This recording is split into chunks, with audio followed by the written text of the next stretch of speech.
Let's talk about the safety of pressure canners, because I get a lot of people like this talking about their fear of the canners exploding, that they're afraid of them.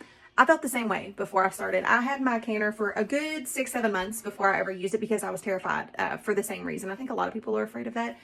There's safety features, and it's important to understand those. It will make you feel a whole lot better. So first of all, this safety feature here. So this is a little rubber top that if the pressure gets too high in the canner, this will pop off. It will immediately relieve that pressure. Now, if that happens, everything inside your canner is probably going to bust within the canner. It doesn't mean that your canner is going to explode, that your lid's going to pop off, anything like that. These lids are made to actually lock. Another feature that's going to help keep that pressure down so that it doesn't explode is your pressure regulators. So this canner that I have right here is a Presto canner, and it comes with a 15 pound regulator, which what that means is when you put this regulator on, once the canner reaches 15 pounds of pressure, 15 psi, this regulator is going to jiggle, and that is going to release steam, which is going to keep that pressure around 15 pounds. Now, I also have this weighted regulator, which is set at 10 pounds, because for my altitude, that's all I need.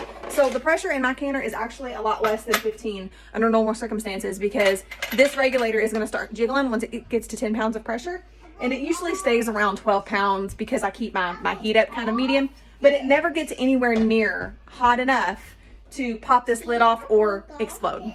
Also, with a lot of them, you have the gauge, so you can keep an eye on your gauge. If you notice that your pressure is getting around 20 and your regulator's not bringing it down, seem to get it to drop down with your regulator, you can always turn your burner off and it'll drop. With that being said, I still like to keep certain safety precautions. I don't let my kids run around in here while I'm canning. You don't want anything to bump into the canner. You never want to move the canner while you're in the process of canning.